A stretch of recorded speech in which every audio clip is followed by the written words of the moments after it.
Paz e graça, amém. Amém. Quem tem o coração queimando pelo Senhor aqui? Então eu quero fazer uma oração agora. Queria que você fechasse seus olhos. Senhor Deus e Pai, em nome de Cristo Jesus, Deus, tudo que nós precisamos como igreja é ser acesos. Nós precisamos, Deus, que o Senhor reacenda essa chama no coração da Tua igreja, que tem sofrido tanto nesses últimos anos, Pai. Que o Senhor possa vir essa noite e trazer sobre nós esse fogo que nos impulsiona, esse fogo que nos incentiva, esse fogo que nos faz ser diferente, Pai. Pai, nós não queremos participar de mais um culto metódico, nós não queremos, Pai, sermos ritualísticos, nós queremos ser filhos que queimam na presença do Senhor. Por isso, Deus, eu declaro sobre essa igreja agora um fogo santo. Eu declaro sobre essa igreja agora que o coração vai queimar por aquilo que o Senhor vai dizer, não pelo aquilo que eu vou ministrar, mas pelo aquilo que o Espírito Santo quer falar através de nós. Que em nome de Jesus, Deus, que você saia daqui hoje completamente diferente daquilo que você entrou, e que verdades do céu sejam inseridas, sejam tatuadas no teu coração, em nome de Jesus. Se você recebeu isso, aplauda o Senhor como quem sabe que vai receber dele, em nome de Jesus. Amém, amém. Irmãos, eu sempre falo isso aqui, e não é novidade para ninguém, que nós estamos vivendo uma geração de aparências. A cada dia mais, nós vivemos uma geração de aparência. Tudo na nossa vida gira em torno do nosso externo. Tudo na nossa vida gira em torno daquilo que eu mostro do lado de fora. Tanto a prova disso são as redes sociais. Quanto mais enfeitada a rede social, quanto mais aparentemente atrativa a rede social, mais seguidores tem. Você pode observar que os maiores influenciadores hoje das redes sociais, quando você vai descobrir a fundo como está a vida deles, você descobre que a grande maioria deles está passando por profundas depressões, desafios na família, desafios na sua sexualidade, mas aparentemente está tudo certo. Aparentemente está tudo bonito, a roupa está bonita, a casa está bonita, o carro está bonito, a conta bancária está bonito, mas tudo isso do lado de fora. E isso é um perigo na vida da igreja, porque o Evangelho nunca veio para tratar as questões exteriores, o Evangelho veio para transformar o nosso interior. Então muitas vezes o que a gente vê são as pessoas escondidas atrás de uma aparência externa para justificar aquilo que ela não quer tratar do lado de dentro.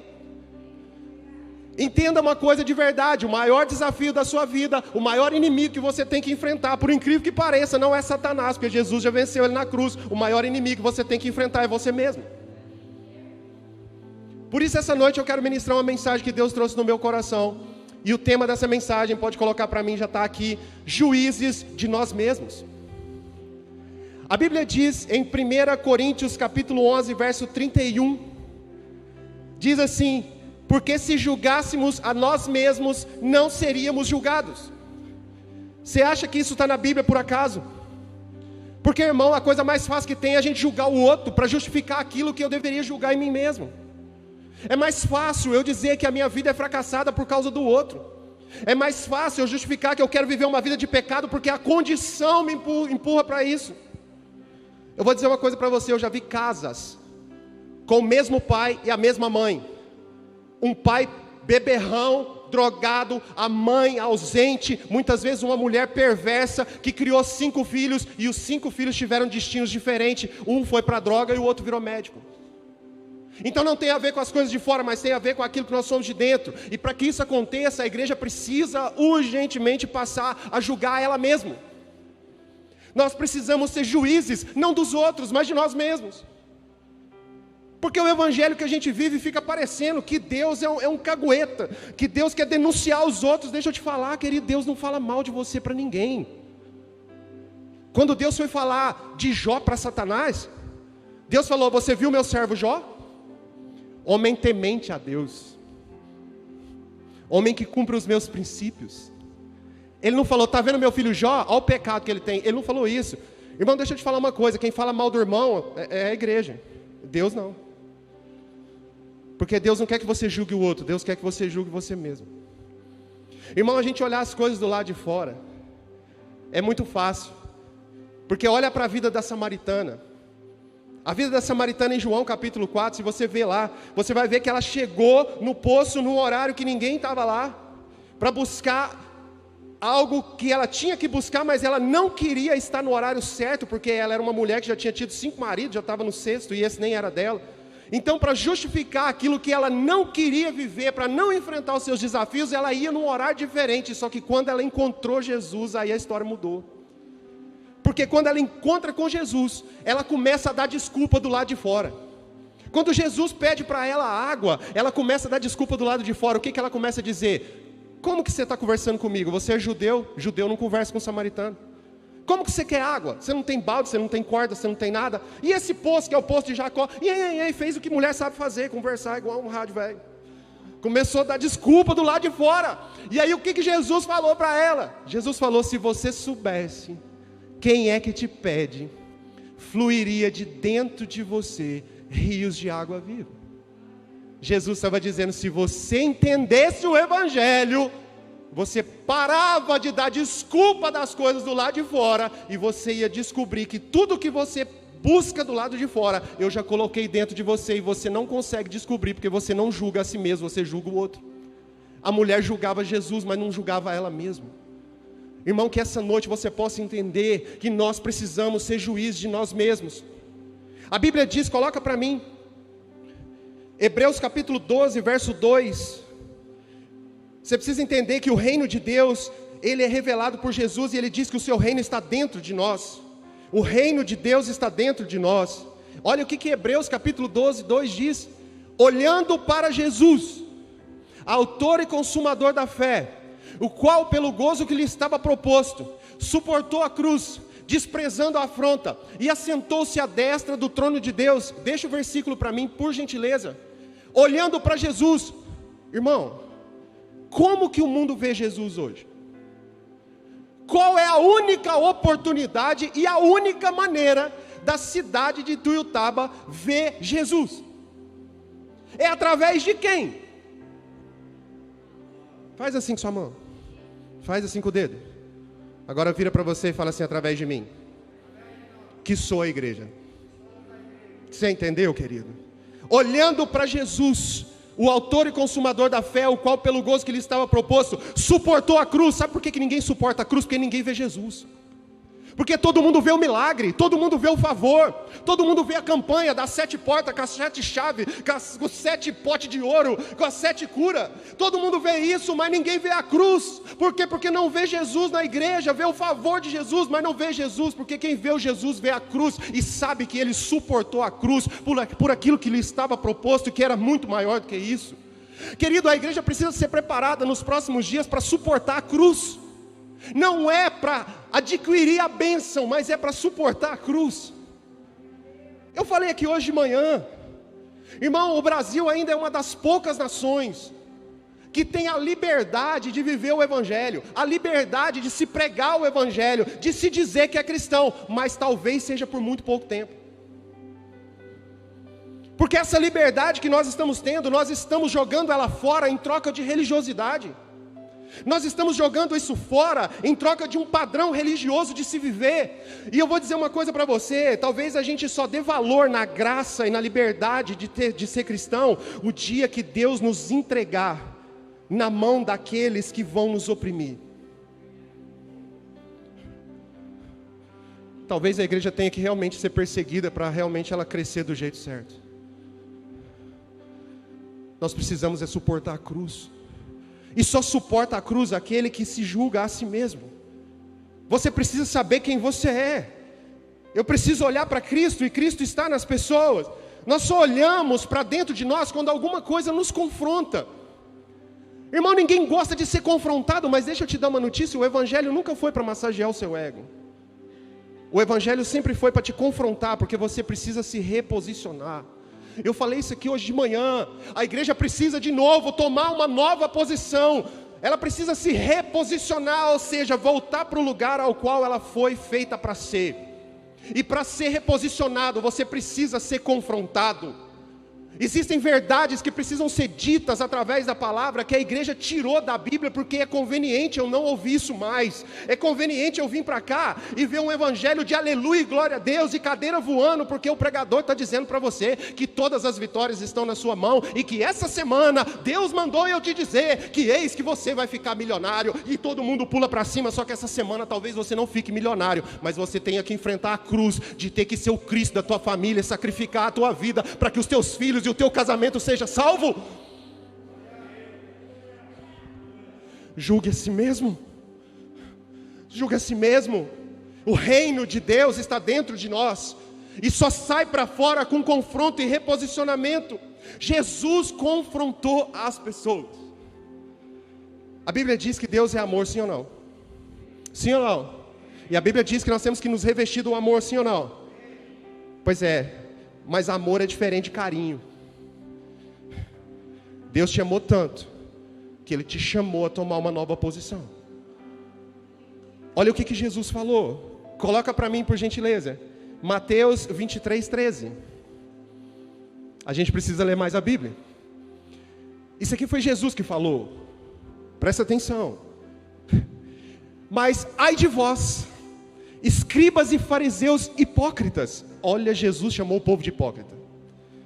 Mas esse Jesus não é o Jesus que eu sirvo. Talvez você está servindo um ursinho carinhoso, sei lá. Você está vendo, sei lá, outra coisa, né? Os Smurf. Mas vai ler a Bíblia que você vai entender. Jesus chamando as pessoas de hipócritas. Sabe por quê? Porque ele diz: pois que fechais aos homens o reino dos céus, e nem vós entrais e nem deixais entrais os que estão entrando. Irmão, entenda uma coisa. A igreja está vivendo uma meninice tão grande que ela está fechando a porta do reino de Deus, porque ela não dá conta de entrar, mas ela também não quer que ninguém entre. Quando Jesus foi para a casa de Zaqueu, Jesus foi para a casa de um pecador, o principal da cidade ali, que tinha o ódio das pessoas, porque ele era alguém que cobrava impostos, alguém que roubava o povo. Jesus entrou na casa de Zaqueu, e quem que ficou de fora? Quem ficou de fora? Os fariseus e os religiosos que estavam criticando e dizendo assim, se ele soubesse quem ele era, não entrava na casa dele. Esses religiosos ficavam na porta da casa de Zaqueu, nem entravam e nem deixavam os outros entrar, porque ficava lá olhando e falava assim, mas isso aí, a lei não diz isso aí não. Isso aí que ele está falando é blasfêmia, porque a lei não diz isso aí não. E Jesus estava lá dentro. Só que tem uma coisa que aconteceu que você precisa prestar atenção. Chegou um momento em que ninguém pregou para Zaqueu, mas só o fato dele estar do lado de dentro e saber que o negócio era do lado de dentro, ele mesmo disse, Senhor, eu sou ladrão. Eu sou ladrão, Senhor. Eu sou ladrão, eu julgo a mim mesmo, Senhor, eu sou ladrão. E porque eu sou ladrão, eu quero devolver tudo que eu roubei, eu quero restituir 4 vezes mais. E então Jesus solta a frase e diz, hoje, nessa casa, do lado de dentro, alguém que julgou a si mesmo, nessa casa chegou salvação. Não foi do lado de fora, foi do lado de dentro, dentro de alguém que se julgou a si mesmo e disse, eu sou ladrão. Jesus pregado na cruz, 2 ladrões, um de cada lado, um da direita e um da esquerda, aleluia.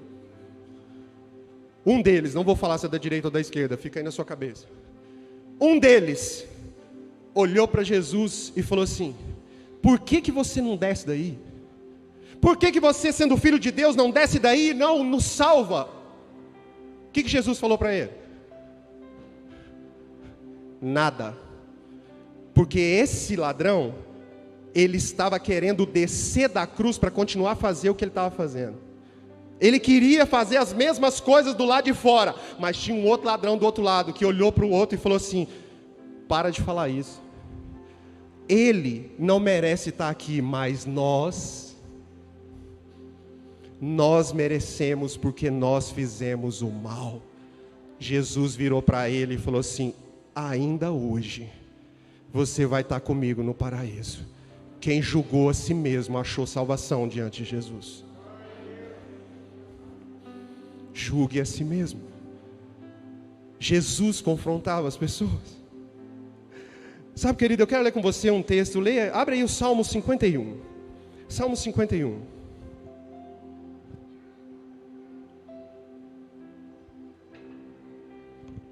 Salmo 51, a partir do verso 1. um salmo escrito por Davi, salmo conhecidíssimo, que essa noite vai nos ensinar algumas coisas. Salmo 51 diz assim: tem misericórdia de mim, ó Deus, segundo o teu constante amor, segundo a tua grande compaixão, apaga as minhas transgressões. Lava-me completamente da minha iniquidade e purifica-me do meu pecado. Pois eu conheço as minhas transgressões e o meu pecado está sempre diante de mim. Contra ti somente pequei. Verso 10 agora, vai lá para o verso 10. Cria em mim, ó Deus, um coração puro e renova em mim um espírito reto. Não me lances fora da tua presença e não retires de mim o teu Espírito Santo. Torna a dar-me a alegria da tua salvação e sustém-me com um espírito disposto a obedecer. Verso 13, então ensinarei aos transgressores os teus caminhos e os pecadores a ti se converterão. Quem escreveu esse salmo foi o rei Davi. Para você entender por que o rei Davi escreveu esse salmo, você precisa entender um pouco da história. O rei Davi um dia estava vivendo um momento de tranquilidade no seu reinado, um momento onde ele tinha todas as coisas, ele estava lá no seu aposento, desfrutando de toda a riqueza, desfrutando da sua realeza, comodidade, calmaria. O rei Davi estava desfrutando tudo aquilo que Deus tinha dado para ele, mas de repente, Davi não foi para a guerra. Davi, ele foi ungido para ser rei, porque ele tinha uma característica. Davi era um guerreiro, ele era um adorador, mas ele era um guerreiro. Só que aí Davi nesse dia não quis ir para a guerra. Davi ficou desfrutando daquilo que Deus deu, até aí tudo bem. Só que Davi então resolve sair na sacada do palácio. E quando Davi sai na sacada do palácio, que ele olha para a casa ao lado, ele vê uma mulher nua tomando banho, Batseba. Davi olha para essa mulher e não simplesmente olha, mas ele deseja ela. Ele deseja, ele cobiça. Os desejos externos de Davi começaram a falar mais alto, assim como os nossos. Quantas vezes os nossos olhos estão cobiçando coisas que não são para nós? Quantas vezes os nossos desejos externos estão impedindo a gente de ser aquilo que Deus diz que nós somos do lado de dentro? Deus tinha dito que Davi era um homem segundo o seu coração, mas agora os seus olhos do lado de fora estavam colocando ele distante daquilo que Deus disse que ele é. Davi estava contemplando Batseba, e ele não só contemplou, ele não ficou satisfeito, como ele desejou, e quando ele desejou, ele pediu para trazer Batseba para ele. E quando trouxe Batseba para ele, então ele consumou o pecado, porque ele se deitou com ela, e Batseba era casada com Urias, um dos principais do seu exército. Então Davi agora adulterou com Batseba, e para ficar pior a situação, então Batseba engravida. E quando Batseba engravida, Davi agora se vê numa saia justa, porque Davi agora gerou um filho na mulher de um dos seus oficiais do exército. E Davi então tenta esconder o pecado. Davi então manda uma carta ao capitão Joabe e diz assim: pega Urias, leva ele para a frente de batalha, coloca ele na linha de frente e deixa com que ele seja morto. Isso depois de já ter tentado outras possibilidades, e Urias não quis, porque Urias era fiel. Urias então morre. Davi agora cometeu 2 pecados. Davi agora é adúltero e assassino. Davi é adúltero e assassino. E agora então Davi escreve o Salmo 51. Davi escreve o Salmo 51 porque ele conseguiu enxergar aquilo que Deus estava falando para ele. Porque Davi estava na seguinte condição, irmão, você precisa entender isso aqui. Davi era um rei respeitado, honrado, morava num palácio. Suas mulheres, ele tinha suas mulheres, ele tinha sua família, era cercado de conforto, era cercado de riqueza, ele tinha prosperidade, ele não se deixou se envolver pela natureza, ele deixou se envolver pela natureza humana, então ele cobiçou a mulher de Urias. Davi estava vivendo esse momento, e aí então, o que acontece com quem age dessa maneira? Presta atenção aqui, em nome de Jesus. O que acontece com quem age dessa maneira? Deus levanta os seus profetas para denunciar. E aí a Bíblia então nos leva para o texto de 2 Samuel, capítulo 12. 2 Samuel, capítulo 12, a partir do verso 1, o profeta Natã então chama Davi para uma conversa. E deixa eu te falar uma coisa, às vezes para você entender a conversa, Deus tem que lembrar quem você era antes de você pecar. Deus chama Davi para uma conversa e Natan não chega para Davi e fala de uma vez o que Deus tinha falado, mas Natan então conta uma parábola. Ele conta uma historinha. Davi, antes de ser rei, era pastor de ovelha. E quando ele se tornou rei, então ele pecou. Natan chegou e foi contar uma historinha para o rei e falou assim: ô rei, tinha um homem que tinha muitas riquezas, muitos rebanhos, muitas ovelhas. Mas tinha um que só tinha uma ovelha. E ele tirava da sua boca de comer para dar para ela.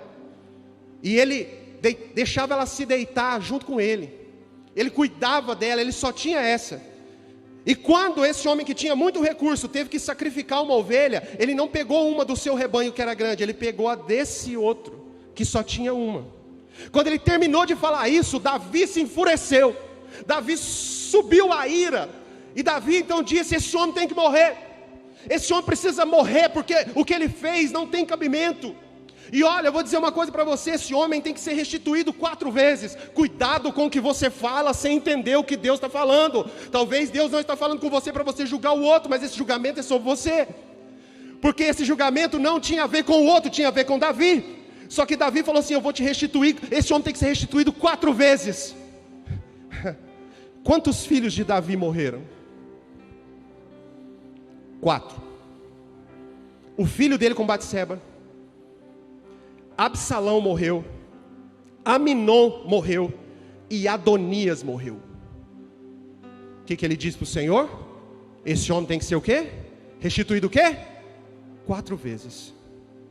4 filhos foram mortos. E quando ele disse, ele tem que ser restituído 4 vezes, Natan então falou para ele, falou assim: então eu tenho uma notícia para te dar. Esse homem é você. Querido, às vezes as palavras de Deus, elas nos atravessam. Porque na maioria das vezes que Deus está falando com você, Ele não está falando para você julgar o outro, Ele está falando para você julgar você mesmo. Por isso que eu tenho muito medo desse assim diz o Senhor. Assim diz o Senhor. Deus mandou eu te falar que é para você estar em tal lugar. Deus mandou eu te falar que é assim, assim, assim que vai acontecer. Cuidado quando você for liberar isso sobre a vida de uma pessoa. Pergunte primeiro ao Senhor: será que não sou eu? Será que o Senhor não está falando, não é de mim? Porque Natan não estava falando do outro, Natan estava falando dele. Olha para a mesa de Jesus, a mesa da ceia.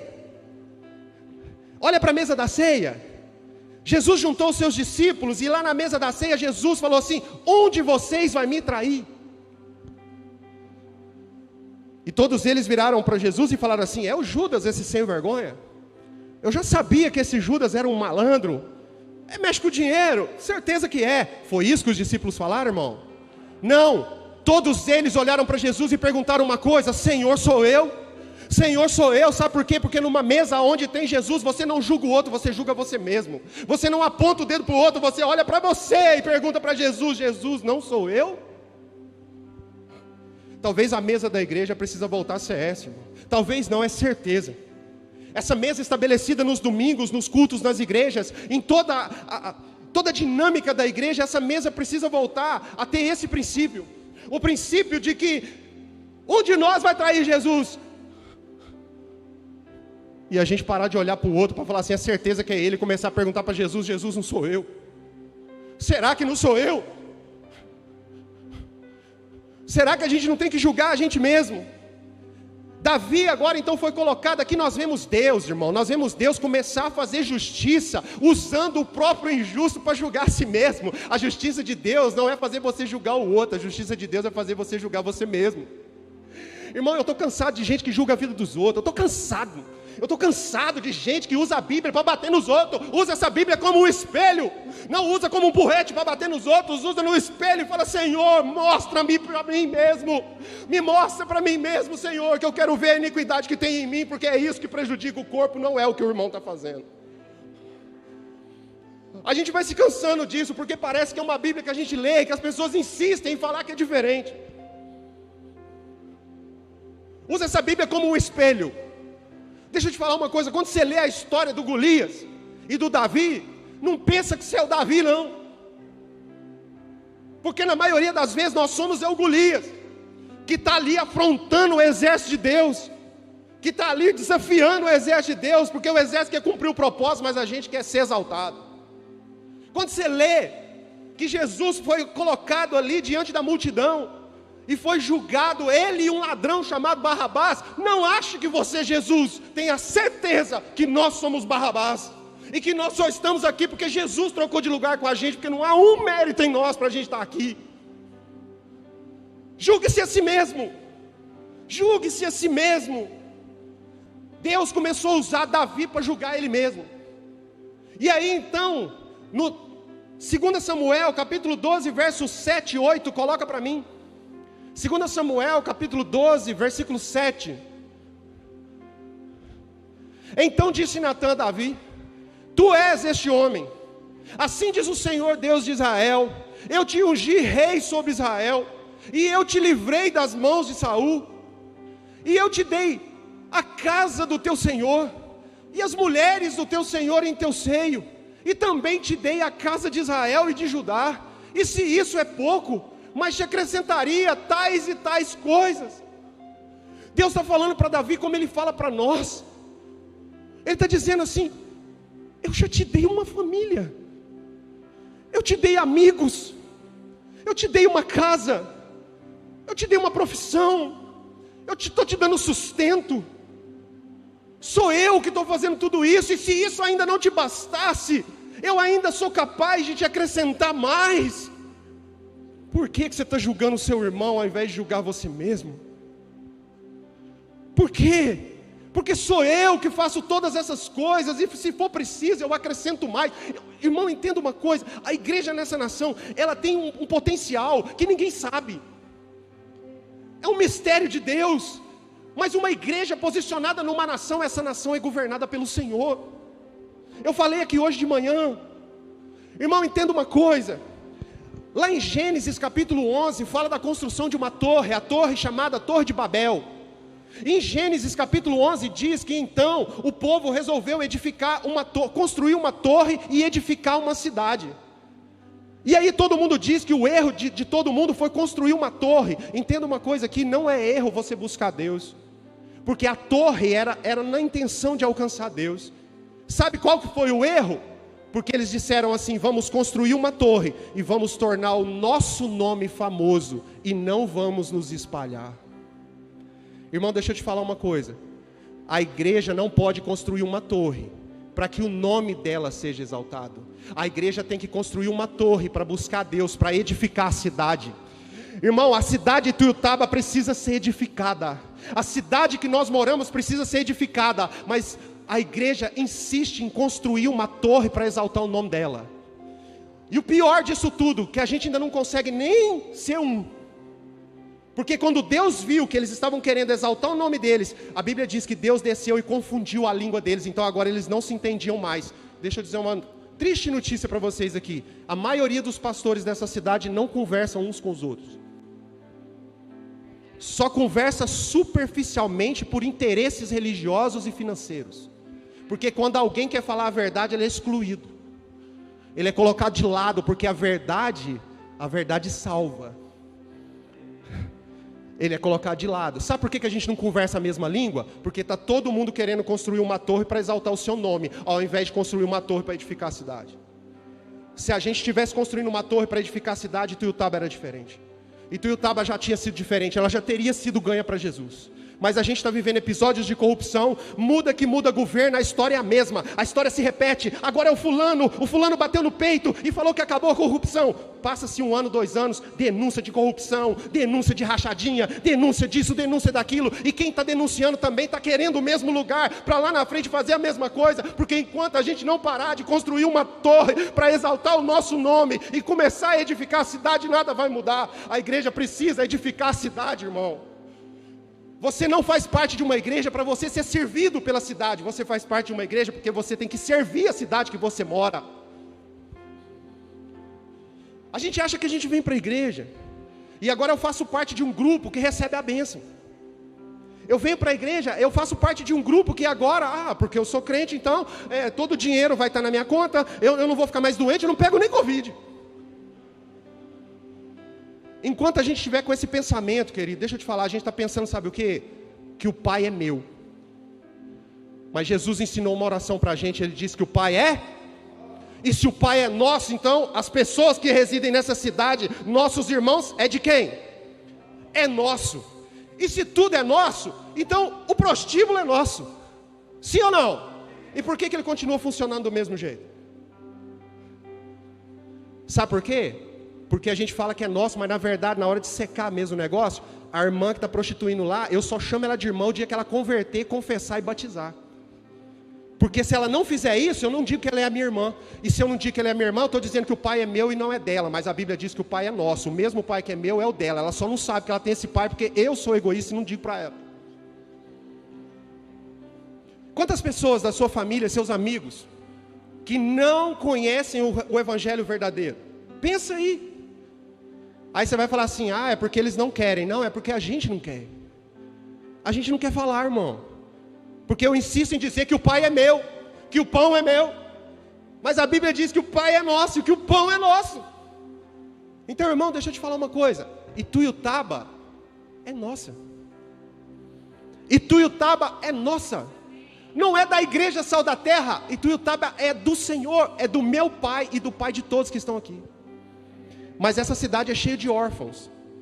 Por quê? Porque a gente não julga a nós mesmos, a gente quer julgar os outros. Quando eu não julgo a mim mesmo, eu digo que o pai é meu. Mas quando eu julgo a mim mesmo, eu sei a misericórdia de Deus que estava sobre a minha vida, eu digo, não, o pai que é meu também é dele, porque eu também passei por esse lugar, então o pai é nosso. O pai é nosso. O pai é nosso. Entenda definitivamente, Davi foi colocado para julgar a si mesmo. Deus estava dizendo para Davi, Davi, quando você estava lá pastoreando as ovelhinhas, Davi, fui eu que te livrei do urso e do leão. Davi, quando você foi enfrentar o Golias, fui eu que direcionei aquela pedra. Tem muita gente aí querendo derrubar Golias para dizer que é bom na pedrada. Deixa eu te falar um negócio, irmão, não tem a ver com a pedra, tem a ver com quem direcionou a pedra. Tem muita gente querendo dar pedrada em Golias aí para ficar famoso. Tem muita gente querendo derrubar o Golias aí para fazer um negócio assim para ele. Não tem a ver. Tem a ver com quem direciona a pedra. Quem é que direcionou a mão de Davi? O Senhor. E Deus estava falando isso para ele. Davi, eu direcionei a pedra. Davi, lembra do Saul te perseguindo? Quem que você acha que te livrou? Quem te livrou? Foi a sua astúcia? Foi a sua teologia? Foi a igreja que você congrega? Foi o crucifixo que você tem no peito? Foi o versículo no seu carro? Não, Davi, quem te livrou de Saul fui eu. Quem te ungiu a rei? Foi Samuel. Quem mandou Samuel ungir Davi? O Senhor. Deus está dizendo, Davi, tudo na sua vida sou eu. Tudo. E se isso não fosse o bastante, meu filho, eu ainda te daria muito mais. Você tem noção dos tesouros que Deus tem para a igreja e a igreja não acessou? Você tem noção? Tem dia que me dá uma angústia, irmão. Porque é como se a gente tivesse uma conta bancária gigantesca, infinita, para pegar todos os recursos do reino e alcançar todas as pessoas, mas a gente não quer digitar a senha. Sabe qual que é a senha? Eu sou pecador. Eu sou pecador. Essa senha acessa o banco de riquezas do reino. Mas a gente não digita a senha porque o nosso orgulho não deixa. Porque eu quero dizer que eu não acesso os recursos de Deus porque o irmão no meio da congregação está em pecado.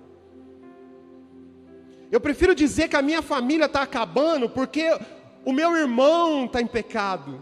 Porque o meu pai é pecador. E o Senhor está vindo aqui essa noite para dizer para você, ei, seja o juiz de você mesmo. Digita a senha, meu filho. Digita a senha. Eu sou pecador. E a hora que você digitar, eu sou pecador, eu derramo sobre você o sangue do Calvário. E eu perdoo os seus pecados. E você acessa as riquezas do reino de Deus. Seja o juiz de você mesmo. Sabe, irmãos, se o som aí no fundo ficar ruim, vocês me falam, de vez em quando está dando um chuvisqueiro, hein? Quando Davi entendeu a mensagem. Então Davi, ele escreve o Salmo 51, e aí então ele responde no versículo 11 do Salmo 51, coloca Salmo 51, verso 11, por favor. Salmo 51, verso 11. Olha o que Davi disse, depois que ele reconheceu, que ele julgou a si mesmo, ele disse: não me lance fora da tua presença, e não retire de mim o teu Espírito Santo. Sabe o que é o nosso problema? É que a gente confunde remorso com arrependimento. Irmão, quando um casamento está com problema, quando um casamento está em crise, vou falar para os homens aqui, porque você sabe que você pisou na bola, você sabe que você deu bobeira, e agora o teu casamento está em crise, aí você faz tudo, promete tudo, para poder voltar ao que era, e aí então você faz as coisas de fora começar a acontecer, porque você ora e fala assim: Deus, eu vou mudar isso, eu não vou falar mais isso, eu não vou fazer mais isso, eu não vou chegar mais tarde, eu não vou mais isso, eu não vou falar nunca mais, eu vou falar isso. E aí você vai falando as coisas de fora. Deixa eu te falar, querido, antes de você falar isso, faz essa oração aqui, ó. Deus, não me lance fora da tua presença, e não retire de mim o teu Espírito Santo, porque quem é cheio do Espírito Santo sabe exatamente o que tem que fazer. Então faça essa oração: não retire de mim o teu Espírito. Essa é a oração que Deus ouve. A gente está querendo viver sem o Espírito Santo com o benefício da bênção. Me fala aqui, como que uma pessoa vazia do Espírito Santo tem transformação, irmão? A gente tem remorso, mas não tem arrependimento. Porque quem se arrepende, querido, ele pede para Deus: não tire o teu Espírito de mim, não retire o teu Espírito de mim. Mas quem tem remorso fala assim: não, eu vou mudar, Senhor, porque assim, eu sei que eu sou capaz. Errado. Te falando por experiência própria, você não dá conta, porque você nasceu com pecado, você nasceu em pecado. Sabe o que faz você mudar? Ser cheio do Espírito Santo. Porque aí a hora que você vai fazer um trem errado, irmão, isso é uma coisa mais louca do mundo. Quando você vai fazer um negócio errado, para os homens, você está andando na rua, aí passa, passa lá a Gesa, aí você está ali, os seus hormônios, porque olha, eu vou falar uma coisa para você: o hormônio não aceita Jesus não, viu? Se os seus hormônios aceitou Jesus, você está com outro problema. Se os seus hormônios parou de funcionar, você está com outro problema, porque os seus hormônios não aceitam Jesus não. Quando passar, você vai ter vontade de olhar, você vai ter vontade de olhar, só que a hora que você pensar e olhar, o Espírito Santo vai falar assim: cabeção, o que você está fazendo? Aí você vai: checa, tá lá, baçou, yarandalá. E olha para frente. Porque um homem cheio do Espírito Santo, ele é governado pelo Espírito Santo. Não retire de mim o teu Espírito. Não retire de mim o teu Espírito.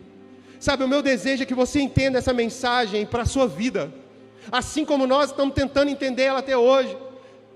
Davi disse para Deus: Deus, olha, pode tirar de mim o palácio, pode tirar de mim a coroa, tira de mim o dinheiro, se quiser pode tirar até a minha saúde, tira minhas roupas boas, mas não tira de mim o teu Espírito. Irmão, para de fazer oração para Deus te devolver lugares, para de fazer oração para Deus te devolver bens materiais, para de fazer essa oração, porque isso é uma oração de quem está julgando as coisas do lado de fora. Faça uma oração de quem julgou de dentro e fala assim: eu não sou merecedor de nada, nem do carro, nem da casa, nem do dinheiro, nem de nada, nem dessas roupas. Se o Senhor quiser tirar, tira tudo, mas por favor, eu preciso do teu Espírito Santo.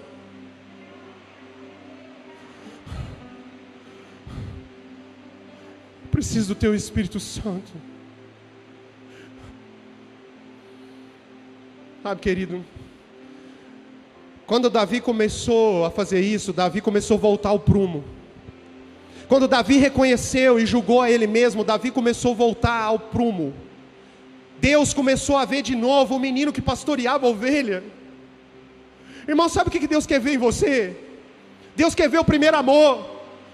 Deus quer ver o dia que você se entregou para Jesus e o teu coração queimou. Ele quer ver o primeiro dia que você se jogou no chão e falou: Deus, eu não quero mais essa vida, eu quero a tua vida.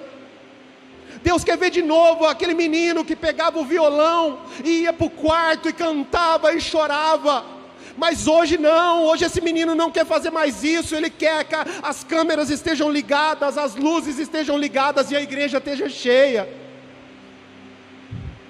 Deus quer ver você, pregador do evangelho, ir para o seu quarto, ligar o louvor e começar a chorar e pregar para Deus e ouvir Deus pregar para você. Porque hoje a gente não quer fazer mais isso no secreto. Deixa eu te falar uma coisa: só tem um altar queimando em público quem queimou no secreto. Só tem um altar queimando em público quem queimou no secreto. Está faltando fogo na gente, é porque a gente quer fazer em público aquilo que a gente não faz em secreto.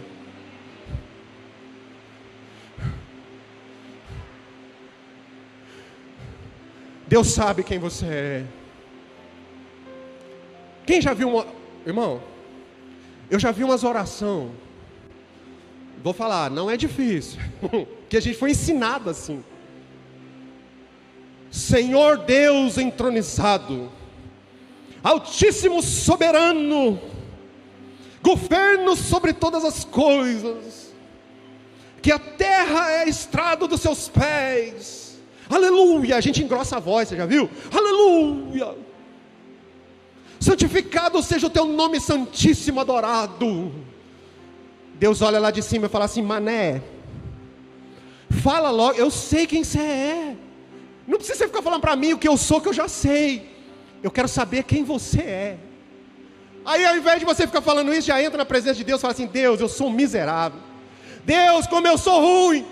Deus, eu sou muito ruim, Senhor. Eu não dou conta, minha carne grita, eu faço tudo errado. Eu olho para onde eu não devia olhar, eu falo que eu não devia falar. Eu não sei discernir as coisas, Senhor, eu sou ruim demais. E Deus olha lá de cima e fala: então agora eu estou te ouvindo, eu perdoo os seus pecados. Não fala de fora, fala de dentro. Muda a oração. Sabe, irmãos, eu falo para esses meninos do louvor aqui, ó. Vou aproveitar vocês de novo aqui e vou falar de novo aqui. O fogo só vai vir aqui o dia que vocês voltarem a queimar dentro do quarto de vocês. O fogo só vai descer nessa igreja o dia que vocês tiverem uma vida queimando dentro do quarto. Porque a gente prepara para se exibir, e Deus está querendo que vocês estejam preparados para manifestar. Que seja onde vocês estiverem, se for um violão e voz, ou se for só a voz, vocês vão tocar o coração de quem estiver na frente. Assim como qualquer pregador que sobe aqui, irmão, a igreja está fria. Ela está fria, sabe por quê? Porque o pregador não queima mais. O pregador não queima mais, ele não tem mais vida com Deus, ele não consegue. Ele não consegue, essa luta é minha. A luta dos meninos do louvor é a minha mesma. Irmão, a gente não foi feito para se exibir, a gente foi feito para manifestar o poder de Deus. A igreja tem que parar de se exibir e começar a manifestar, irmão. Irmão, a gente não tem que preparar um culto legal para ficar bonito. A gente tem que manifestar o Espírito Santo para que as pessoas sejam mudadas. Estava conversando com o Marquinhos, com a Daniela essa semana. A gente prega toda semana aqui, em média umas 500 pessoas que passam aqui na igreja toda semana, nos cultos que a gente faz. Irmão, a gente vê a grande maioria continua do mesmo jeito. Por quê? Talvez seja porque a gente está se exibindo para vocês e não manifestando. Em nome de Jesus, querido, essa igreja, essa comunidade de fé, ela vai ser conhecida como uma igreja que manifesta a glória de Deus. Nós não temos aqui pregadores e cantores para se exibir, nós temos aqui filhos querendo manifestar a glória do Pai. Você também, você não vai ser alguém que vai ficar se exibindo porque você acha que agora você é crente ou porque você tem uma Bíblia. Eu declaro sobre a tua vida, erga a tua mão, eu quero profetizar sobre você agora. Erga a tua mão, eu declaro sobre a vida dessa igreja. Essa igreja vai entender essa mensagem do reino. Essa igreja vai entender, você não foi feito para se exibir, você foi feito para manifestar. Manifestadores da glória de Deus. Eu declaro sobre a vida de vocês. Eu declaro isso sobre a vida de vocês. E se você recebeu isso no teu coração, aplauda o Senhor.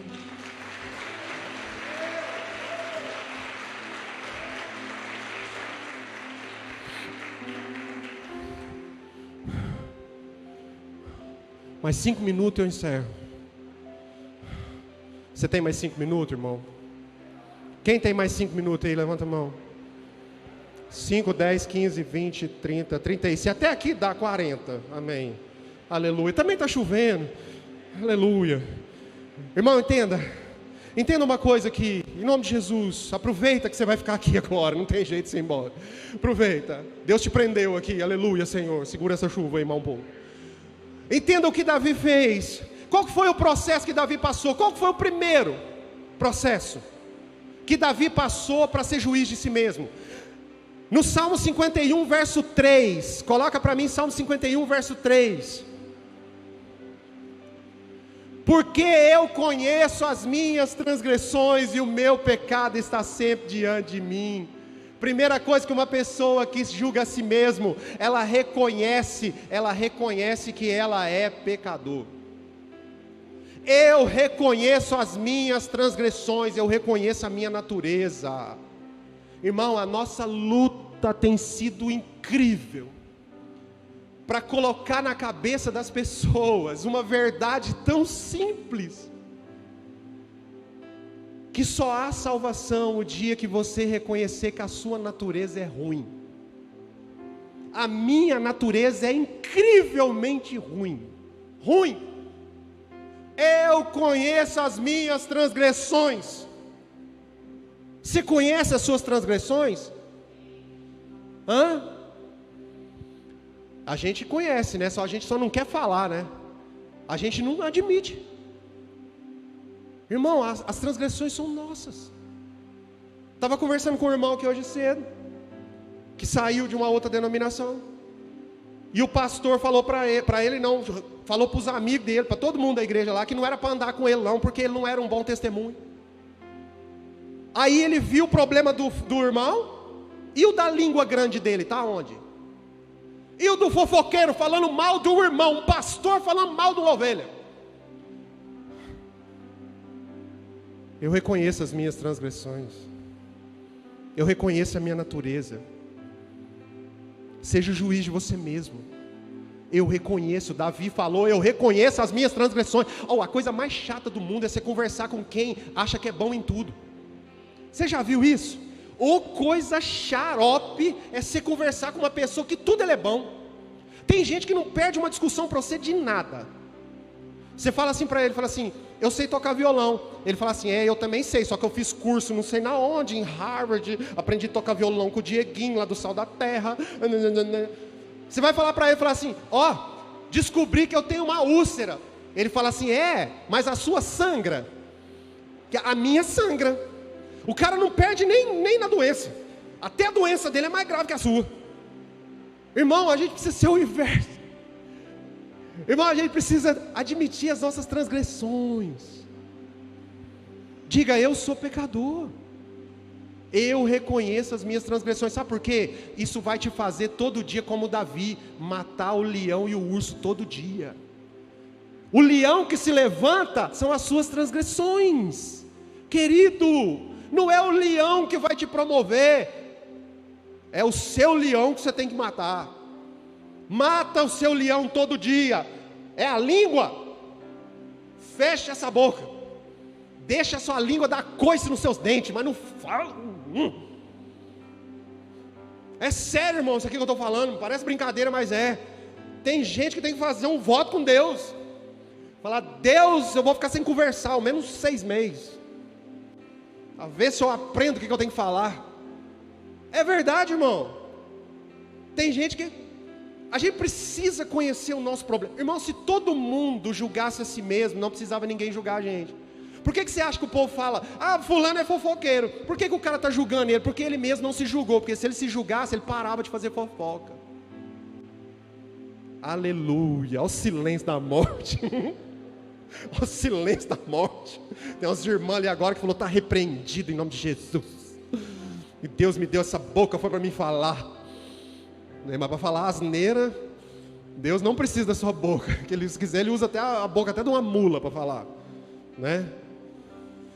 Reconheça, irmão, suas transgressões. Davi reconheceu suas transgressões. Qual que foi o próximo passo? Davi assumiu a responsabilidade do seu erro. Salmo 51, verso 4.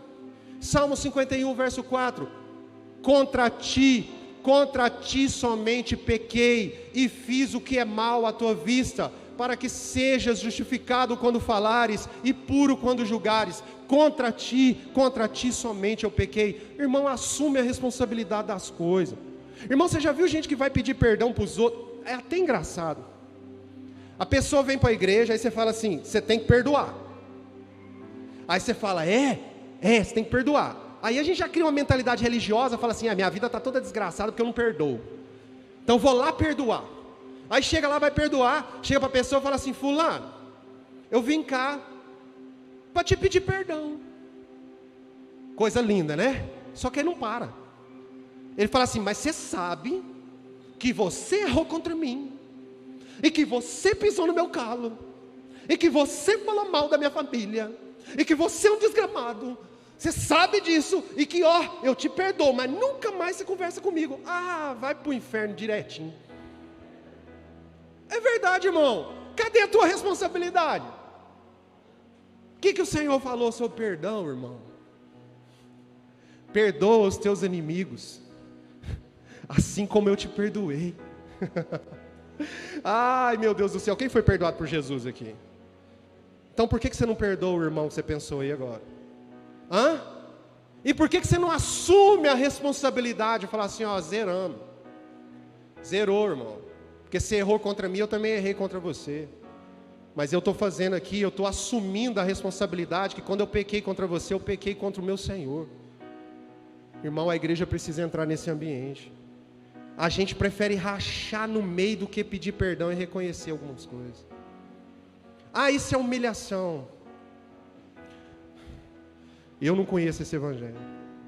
Eu conheço um evangelho que assume as suas responsabilidades. Davi não atribuiu nada para o profeta. Ele não falou: foi culpa do Natã, não foi culpa da Batseba, quem mandou essa mulher tomar Davi podia ter falado isso. Quantos homens eu já escutei? Caiu em pecado, adulterou, e teve a coragem de chegar para mim e falou assim: mas também com a saia daquele tamanho que ela usa? Sem vergonha. Mas também, olha as mensagens, olha aqui, as fotos que ela está me mandando. Meu Deus do céu. Jogando a culpa no outro. Sabe o que você é? Adão. O Adão comeu a maçã, a Eva chegou e falou assim: come aqui a maçã. Estou falando que é maçã, né? Nem sei se é maçã. Comeu o fruto. Aí quando Deus veio falar com Adão, falou: Adão, e aí, como é que é essa parada aí? Senhor, essa mulher doida que o senhor deu para mim aqui, essa louca doida aqui, aí, tá vendo? Aí o que a mulher fez? A culpa é minha? Não, a culpa é dessa serpente aqui, Satanás rastejando aqui, E desde lá a gente está transferindo culpa uns para os outros e nunca assume a responsabilidade. Se Adão naquele dia bate no peito e fala assim: Senhor, me perdoa, a culpa é minha, ela falou para mim, mas eu sabia que não podia comer, o Senhor me perdoa, pequei contra ti, talvez a história da humanidade seria outra. Talvez a história da sua família seria outra, se você tivesse lá atrás assumido responsabilidades naquilo que você não assumiu. Mas o Senhor vem aqui hoje para dizer para você: dá tempo. Assume a responsabilidade. Pequei contra ti.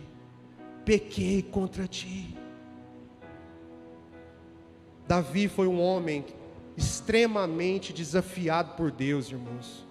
Sabe, Davi reconheceu que precisava ser reconstruído. Irmão, a gente não quer ser reconstruído. Você já viu isso? A gente quer ficar do mesmo jeito. Irmão, a gente vem para a igreja e fala assim: Senhor, abençoa a minha vida. É ou não? É ou não é, irmão? Abençoa a minha vida. Quem te falou que Deus quer abençoar essa vida bagunçada aí? Quem te falou? Deus quer matar essa vida sua. Para quê, pastor? Para te dar a vida dele. Você não tem que abençoar a sua vida, você tem que já viver uma vida abençoada, que é a vida de Deus. Vem aqui e fala assim: Deus, mata essa miséria dessa vida minha, mas não deixa nem um sinal para mim nem lembrar dessa miséria, e me mostra a tua vida. Sabe, a gente tem dificuldade, irmão, em ser quebrado. A gente não quer ser quebrado. Aqui na igreja a gente tem dificuldade quando você vai corrigir um líder, por exemplo, um irmão. Essa geração não aceita, ela não aceita a correção. Por quê? Ela quer que faz um remendo. E tem coisa que Deus precisa quebrar o vaso. A gente precisa ser mais sincero. Sabe o que é sincero? Sabe o que a palavra sincero significa?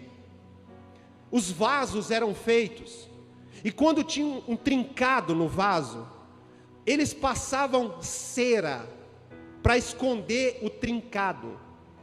E quando um vaso era valorizado, é porque esse vaso era conhecido como um vaso sem cera. E daí surgiu a palavra sincero, sem cera, sem remendo. Como que a gente fica sem remendo? Quando trincar, vai para a mão do oleiro e fala: Senhor, pode moer, quebra tudo e faz de novo, porque eu não quero ser alguém mascarado, eu não quero ser alguém remendado, eu quero ser alguém sincero, sem cera. A igreja precisa ser uma igreja sincera, parar de remendar. Trincou, o oleiro está lá para fazer de novo, querido. Trincou, deixa quebrar, porque Ele quer te dar uma nova forma. Às vezes, querida, a tua vida vai dar uma virada tão grande, que a forma que você tinha não vai ficar nem parecida com a forma que Deus quer te dar. Para de querer ficar botando cera nas trincas, deixa o Senhor fazer do jeito dele. Seja um vaso sem cera, seja um crente sincero. Para de remendar, gente. Para de remendar. Uma vida remendada. Seja alguém que é transformado por Deus. Davi se deixou ser transformado por Deus. E para a gente encerrar e a gente adorar o Senhor, Davi valorizou aquilo que ele perdeu. Irmão, Davi escreveu no Salmo 51, no verso 12. Ele disse o seguinte: torna-me dar a alegria da tua salvação e me sustenta com o espírito voluntário. Davi estava pedindo: Senhor, me devolve a alegria. Senhor, me devolve o que eu perdi. Senhor, me devolve. Me devolve um espírito voluntário. Sabe o que é o nosso problema hoje, irmão? É que a gente está tão alicerçado em si mesmo, que a gente não quer mais ser voluntário de nada. Acho que foi o Lázaro que hoje de manhã, que falou sobre os projetos que nós temos aqui na igreja, e a gente aplaude o Senhor todo dia por isso, mas a gente só aplaude, a grande maioria de nós só aplaude, porque a gente não quer mais ser voluntário de nada. A gente, para ter 5 pessoas lá no carrinho do Bahamas, eu tenho que ficar pedindo pelo amor de Deus para a igreja. Sabe por quê? Porque a gente não quer ser mais voluntário. E sabe o que acontece quando você não quer ser mais voluntário? Davi não quis mais se voluntariar na guerra, por isso ele viu Batseba. Se ele tivesse sido voluntário na guerra, ele não tinha visto ela. O espírito voluntário te protege, o espírito voluntário te envolve nas coisas de Deus e faz com que você não veja aquilo que não era para você ver. Mas a igreja, ela não quer se voluntariar mais, por isso ela está vendo coisas que Deus não queria que você visse mais. O espírito voluntário, ele disse: me devolve, porque eu perdi esse espírito voluntário. Senhor, eu não me voluntariei para a guerra e eu fiz tudo que eu fiz de errado. Me devolve a alegria da salvação. Irmão, deixa eu te falar uma coisa. Às vezes você só vai dar valor no teu marido o dia que você não tiver ele mais. Talvez você vai dar valor nessa esposa aí só o dia que ela não estiver com você mais. Talvez você vai dar valor numa amizade só o dia que ela não existe mais. Porque a gente só aprende o valor das coisas quando a gente perde, né? Mas o Senhor está vindo aqui essa noite para dizer para você: você não precisa perder as coisas para dar valor. Porque eu não perdi você quando eu paguei o valor que você tinha lá na cruz.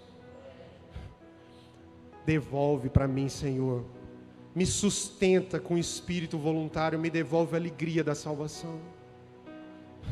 Me devolve a alegria da salvação, Senhor. Sabe, irmãos, a gente precisa, como igreja, entender definitivamente que nós precisamos ser juízes de nós mesmos. Para de julgar os outros. Para de botar a culpa nos outros. A culpa de eu estar assim é do meu patrão, a culpa de eu estar assim é a minha esposa, é o meu marido. Deus está te chamando aqui essa noite para você olhar para dentro de você. Julgue a você mesmo aí agora. Eu queria que os meninos ministrassem uma canção aqui agora. Eu queria que você tivesse um minuto com Deus aí agora. Não ia fazer isso não, mas o Senhor está pedindo para mim fazer. Talvez você ouviu um tanto de coisa que eu falei aqui, mas o Espírito ainda não te pegou. Nós vamos ministrar uma canção aqui agora. Eu queria que você agora deixasse a pessoa que está aí do seu lado agora, fechasse os seus olhos e começasse a buscar o Senhor. Comece a dizer para Ele: Senhor, me mostra, Deus, para mim mesmo. Eu não quero julgar os outros mais, eu quero julgar a mim mesmo agora. Busca o Senhor aí.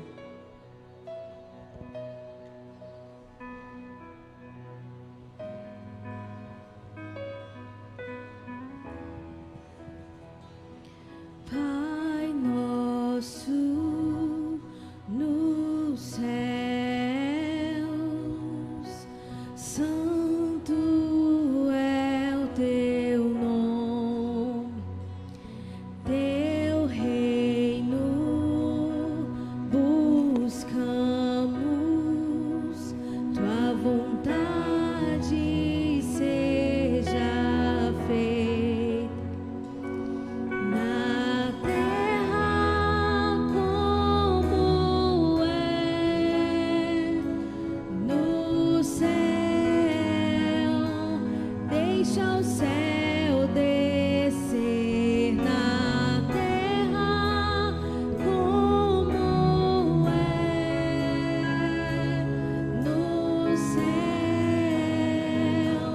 Deixa o céu Desce o céu aqui agora, Senhor. Desce o céu na terra, que seja feita a tua vontade. Que seja feita a tua vontade aqui nessa igreja como é no céu. E a vontade do céu é que o Filho descesse e se sacrificasse por nós. Pai nosso no céu, santo é o teu nome, teu reino buscamos, tua vontade seja feita na terra como é no céu. Clame ao Senhor aí agora. Pode clamar ao Senhor aí agora. Diga para Ele: me mostra para mim mesmo. Na terra como é no céu. Diga: Senhor, me devolve o espírito voluntário. Me sustenta, Senhor. Me sustenta, Senhor. Deixa o céu descer, deixa o céu descer, deixa o céu descer, Cheia lavaçuia randarabarashi. deixa o céu Cheia talavaçuia descer, randarabarashi. Cantalavaçuia deixa o randará. céu descer. Governa sobre nós. Deixa o céu descer. Governa sobre nós. Cheia lavaceia Deixa o randará. céu descer. Deixa o céu descer. Deixa o céu descer. Deixa o céu descer. Deixa o céu descer. Cheia cantalavaçuia randarabarashi. Pois teu é o reino, teu, o poder é tua, é a glória pra sempre. Amém.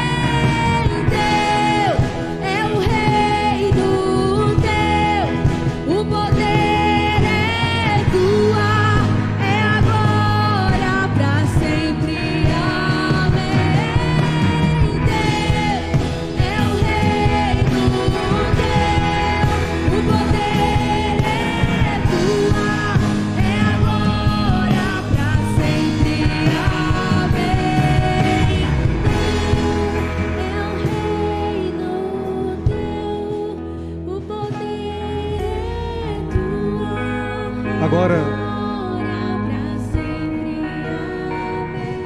aqueles que conseguiram se ver, aqueles que o Senhor conseguiu mostrar como um espelho, aquilo que nós somos, e que tenha certeza agora de que é pecador e de que necessita da graça e do perdão de Deus. Eu queria que esses agora ficassem de pé.